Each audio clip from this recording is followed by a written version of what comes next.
visage sur une voix. Tout le monde a déjà été intrigué de savoir à quoi ressemblait vraiment la personne qu'il était en train de regarder ou d'écouter. Ça fait maintenant 5 ans que je suis sur cette plateforme, caché derrière un masque, et croyez-moi, je suis le mieux placé pour vous en parler. Mais je ne suis pas le seul à avoir fait ce choix. De nombreux créateurs de contenu avant moi ont été masqués pendant des années avant de finalement décider de révéler leur visage au grand jour. Pour beaucoup, ce petit geste tout simple qui est de montrer son visage s'est plutôt bien passé. Et pour d'autres, c'est une toute autre histoire.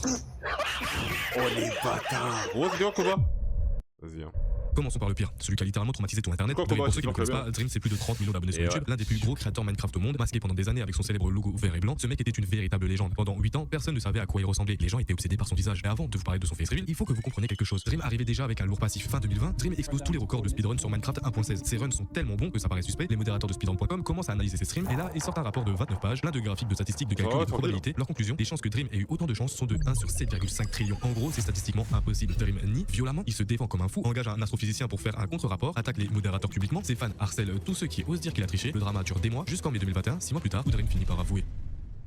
Oui, il a triché, mais par accident. Il explique qu'il avait oublié de désactiver un mode qu'il utilisait pour ses vidéos YouTube. Le mal est fait, sa réputation en prend un coup, mais ses fans restent fidèles. Par la suite, en 2021, une photo fuite sur Twitter. On y voit un adolescent surpoids portant un t-shirt d'un lycée d'Orlando. Les gens disent que c'est Dream, la photo devient virale, le body shaming commence immédiatement. Dream nie catégoriquement, encore et encore, ce n'est pas moi, répète-t-il sur tous les réseaux. Il défend cette version pendant plus d'1 an, et spoiler, c'était bien lui. On y reviendra plus tard. Une vidéo refait surface où on entend quelqu'un dire un mot raciste. Les gens affirment que c'est Dream. Dream est obligé de rejoindre un podcast pour se défendre, sauf qu'il y a un bug technique. Certains pensent voir son visage à l'écran. Dream face reveal devient top tweet et tout le monde ne fait qu'en parler. Et c'est juste le visage d'un autre créateur, Huns, qui s'est affiché par erreur. Les fake face reveal se multiplient, les théories fusent, les attentes montent de plus en plus, ce qui fait que Dream arrive à son face reveal avec un scandale de triche assumé, des mensonges sur une photo leak, des accusations de racisme, une réputation déjà entachée et des attentes démesurées de la part du public. Les gens imaginaient qu'il ressemblait à Chris Evans et à d'autres personnalités publiques. Il s'était construit une image parfaite dans la tête. Et puis arrive le 2 octobre 2022, Dream annonce son face reveal, appelle dans un premier temps tous ses amis créateurs en FaceTime pour leur montrer son visage en avant-première. Les réactions sont plutôt positives de leur côté, mais le vrai test c'est le public. La vidéo s'appelle simplement Salut, je suis Dream. 1,2 million de personnes regardent sa vidéo en direct. Dream est nerveux, on le sent, et il finit par baisser son masque. Hi. Feels so awkward talking to a camera for the first time. En quelques heures, la vidéo explose, 5 millions de vues, 10 millions, 20 millions en moins de 24 heures, sauf que les réactions n'ont aucune pitié. Twitter explose littéralement, et pas dans le bon sens. Il est moche, devient la phrase tendance sur Twitter, les mêmes débarquent de partout, on compare à Shane Dawson, à des personnages de Family Guy, et la phrase remets ton masque est sur tous les fils d'actualité. Dream essaye de faire comme si de rien n'était, et on le sent de plus en plus affecté jusqu'au 10 juin 2023, moins d'1 an après son face reveal, Dream poste une nouvelle vidéo, Salut, de la part de Dream. Dans cette vidéo, il annonce qu'il va supprimer toutes les photos de son visage sur internet, toutes y compris sa vidéo face reveal qui a cumulé plus de 57 millions de vues. Il dit textuellement, je regrette l'attention et la haine que j'ai reçue, je fais marche arrière. Il montre son nouveau masque, un masque imprimé en 3D, fait sur mesure par la compagnie qui crée des masques de Spider-Man et de Batman, un masque qui portera en permanence désormais. Il explique qu'il ne peut plus sortir normalement, qu'il ne peut plus aller manger chez McDonald's. Mais moi je comprends pas ce fantasme de vouloir savoir qui est derrière la caméra. Je comprendrai jamais en fait le délire. Moi franchement je vois pas la tête de la personne, je regarde son contenu hein. Du moment où ce qu'il dit est pertinent, ce qui est intelligent, il crée des débats en live ou même sur YouTube, c'est tout ce qu'il faut. Moi comme je dis, moi c'est l'effet inverse. Moi quand la personne commence à plus se montrer, c'est chiant. Parce qu'on dirait que maintenant elle se montre plus. Qu'il raconte quelque chose d'intéressant dans sa vidéo. En gros, plus rien faire sans se cacher le visage. Ses statistiques sont en déclin depuis le face reveal, par de vidéos à plusieurs dizaines, vingtaines de millions de vues, alors qu'actuellement il en compte quelques millions. Et vous savez quoi? Ce genre de cas n'est pas un cas isolé. On l'a eu en France et très récemment avec Anne Harris. Pour ceux qui ne la connaissent pas, Anne Harris est une streameuse française sur Twitch avec plus de 300 000 abonnés sur Twitch, 400 000 sur TikTok, et son truc c'est de porter un masque noir intégral dans toutes ses vidéos et live. Personne ne savait à quoi elle ressemblait, ça faisait plus de 2 ans qu'elle streamait comme ça. Comme Dream, elle a construit toute sa communauté derrière ce masque, les gens sont obsédés par son identité, mais contrairement à beaucoup d'autres, Anne Harris jouait vraiment avec les limites. Elle faisait des concepts IRL avec la même légèreté que si elle montrait son visage, elle postait des photos sur Instagram où son visage était caché uniquement par la coque de son téléphone, elle teasait constamment, elle a même fait une vidéo de face reveal qui s'est avérée être du pur clickbait, elle ne s'est jamais montrée et a gardé son masque, mais les viewers étaient intrigués, ils voulaient savoir, et elle a fini par craquer. Bon, je suis pas chez moi, mais j'ai réussi à avoir un petit setup, je suis contente. Bah voilà. Pendant son stream, elle se montre enfin, la réaction est immédiate, un mec a fait la une des réseaux sociaux car il lui a donné un nombre incalculable de subs. Bien, merci pour les 200 subs.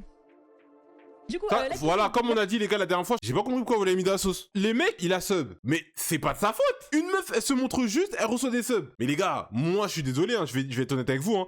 J'aurais été à sa place, j'aurais fait pire. J'aurais fait pire. T'as juste à montrer ton visage et tu gagnes des subs. Franchement, moi je lui dis GG. Hein. Montrer juste ton visage, tu reçois des subs. Non, je suis désolé. Merci beaucoup, merci pour les 200 subs, je sais pas eu combien. Mais j'ai peur de mal remercier du coup, mais merci beaucoup frérot. C'est une dinguerie, Mais très vite, ça tourne mal, des critiques sur son physique et déferlent, et au vu de sa réaction, on voit que ça la blesse vraiment. La mâchoire à Jenka. Et elle enlève quand le masque du coup. Et du rage bait, c'est des trucs faut pas réagir, c'est ça. Et c'est essayer de ne pas être rage bait en fait, tout simplement. Et un sourire tard Joker, t'as peur. C'est pas vrai, elle est trop belle. Elle est trop belle. Je peux le jurer. Annie. Attends, je peux le jurer, il y a 3 jours mon père il m'a dit pareil. Vas-y quoi? Il m'a dit sourire du Joker. Pas vrai. Non. C'est vrai qu'elle a un Les sourire. commentaires sont impitoyables, on la compare à un personnage d'anime, on se moque de ses traits du visage, on s'applique pour la voir réagir en direct aux commentaires, à la fin on ne sait même pas si elle pleure ou si elle rigole, mais ce qu'on sait c'est qu'elle en prend plein la gueule. Mais contrairement à Dream, Anne Harris a choisi une stratégie différente. Au lieu de fuir, elle a décidé de jouer avec. Elle poste elle-même des clips de ses réactions aux critiques sur son TikTok, elle parle d'elle à la troisième personne, elle crée du buzz avec les mots qu'elle reçoit. C'est bien, on m'a dit quoi, je ressemble à Kameto, très bien. une actu. J'aime K. On m'a dit que je ressemble à la terre entière. Mais comment ça, depuis quand j'aime K sur Twitch? J'ai l'air de faire des vidéos, une voiture. Ce genre de vidéo, c'est elle qui les poste sur son propre TikTok. Elle lit les Ah, commentaires, elle a elle bien en voit, eu, elle en rit, elle en joue. Certains l'accusent de forcer c'est des pas trucs victimisé, en fait. gênants pour rien, juste pour créer des réactions et faire des stats. Mais au final, sa stratégie fonctionne depuis qu'elle a retiré son masque. Les gars, je vais vous dire une stratégie sur internet. Hein. Si tu te fais vanner et que ça te touche, les gens vont encore plus te vanner. Je vous jure que les gars, c'est vrai. Si tu te fais vanner sur internet, sur un trait du visage auquel ils sont pas à l'aise, on ressent que t'es gêné, les gens ils vont forcer. C'est-à-dire que si t'es sur internet et que tu te fais vanner, faut rien dire. Ou t'en joues et les gens vont s'arrêter automatiquement parce qu'ils vont dire ah, vas-y, c'est bon, c'est plus drôle, tu vois. Faut jamais laisser de faille. Dans des événements. Jamais. Elle fait énormément de live IRL maintenant. Le masque lui ferme des portes. Jamais. Elle est libre de faire ce qu'elle veut créativement, mais à quel prix? Est-ce qu'elle a vraiment rebondi ou est-ce qu'elle joue juste un personnage pour survivre aux moqueries? D'un autre côté, il y a Masqué, un cas complètement différent. Masqué était l'un des plus gros créateurs français entre 2015 et 2020. Son concept, la recette, des parodies de rap ultra bien écrites, dynamiques, avec des blagues qui restent en tête. La Et recette avec l'humour et banger, de faire des rapports franchement, les gars. Il portait un masque, un simple bandeau noir qui cachait son visage. En seulement quelques mois et 2 vidéos, Masqué réunit plus de 100 000 abonnés. Le succès est tel que des rappeurs comme SCH en parlent en interview. Pendant 7 ans, le youtubeur reste masqué, il poste peu, mais chaque vidéo fait des millions de vues et devient une référence. Et puis un jour, il décide de retirer son masque. Après, en soi, les gars, concernant Masqué, c'est un peu différent parce que Masqué, je sais pas pourquoi il était dans la sauce, alors que pourtant son masque, il cachait pas grand chose. Concrètement, quand il l'a retiré, j'étais pas surpris. Donc en vrai, c'était pas comme s'il avait caché globalement son visage et on savait pas de quelle origine il était ou couleur de peau, tu vois. Non, on savait un peu à quoi il ressemblait, on voyait ses cheveux, enfin Masqué, je suis désolé, quand il a fait son face reveal, j'ai dit, ok, enfin, il révèle vraiment, ça, il passe un autre cap. J'ai pas du tout compris sa sauce, hein. J'ai pas vu la vidéo, mais j'ai vu des commentaires racistes déferlent immédiatement sur les réseaux sociaux. Masqué est mauritanien, à la peau bronzée et visiblement beaucoup de gens ne s'y attendaient pas. Pourtant, malgré son bandeau, faut pas être con, on le voit directement. Et malgré ça, les tweets racistes se multiplient, l'insulte, c'est très clairement de la haine pure. Elle avait dit que je ressemblais à des supporters du Qatar et tout, c'était drôle. Ça c'est des vannes, c'est drôle. Mais s'il vous plaît, parmi ceux qui regardent ces streams, si on peut commencer déjà là, c'est bien. Tous les termes comme Pakpakundé, Paki, ça c'est des termes de racistes. C'est les skinheads qui employaient ça à l'ancienne les refs. Et vous aimeriez pas qu'un pote, qu'une personne qui soit pas rebeu, voit un mec qui ressemble à un rebeu et dise ouais, il ressemble à un boulule. Ça, vous aimeriez pas du tout ça. Donc, s'il vous plaît, je sais que c'est très banalisé, ce mot il est très banalisé quand tu veux dire que tu vas chez l'épicier, tu dis tu vas chez le Paki. Si jamais les refs, vous aviez l'habitude de dire ça et tout, moi sachez que moi vous pouvez me vanner, y a pas de souci, franchement je suis pas souci sur ça. Mais il y a certains termes, ça peut plus passer. Au moment de son face reveal, il vivait un cauchemar bien plus grand. Ce que personne ne savait à l'époque, c'est qu'en 2023, Masqué a perdu ses papiers, son titre de séjour a expiré, l'administration française ne lui répond pas pendant des mois qui se transforment en années, et pendant 2 ans. Masqué vit illégalement en France. Il ne peut plus sortir du territoire pour mais voir vous sa savez famille. vous savez ce qui est le plus triste dans cette appellation là, c'est que moi je me rappelle les gars quand j'étais parti à l'épicerie pour acheter quelques petits aliments, je me rappelle il y avait un petit, il était au téléphone avec sa mère et il disait oui maman, oui je suis arrivé chez le il disait ça vraiment de manière naturelle, comme si c'était une phrase banalisée, et ça m'avait choqué. À son compte bancaire, C'est il ne péjoratif. touche plus un centime de ses vidéos YouTube. Pendant 2 ans, il fait des vidéos C'est uniquement juste pour l'argent, péjoratif, pour ouais. de France avec des dettes. Ses vidéos semblent moins travaillées. Non, en quoi c'est péjoratif? Et le racisme qu'il subit après son face reveal, c'est ce qui va le sauver. Parce que pour obtenir un passeport talent à renommée nationale et international, il faut prouver qu'on a du buzz. Il faut des articles de presse qui prouvent qu'on existe. Et la seule actualité de Ah Masqué ouais, à ce moment-là, vas-y, c'est vous le abusez fait trop qu'il a été d'employer victime ce de mot. racisme. Alors il envoie tout aux autorités, BFM, Combini, Hugo décrit tous les articles qui le mettent en victime de racisme et ça marche. Il obtient ses papiers. Et moi, à cette époque-là, la seule actualité que j'ai, c'est le fait que j'ai été victime de racisme. BFM TV, Huffington Post, Hugo Décrypte, tous les articles qui me mettaient en victime de racisme, je les ai envoyés aux autorités compétentes. Et vous savez quoi? Ça a marché.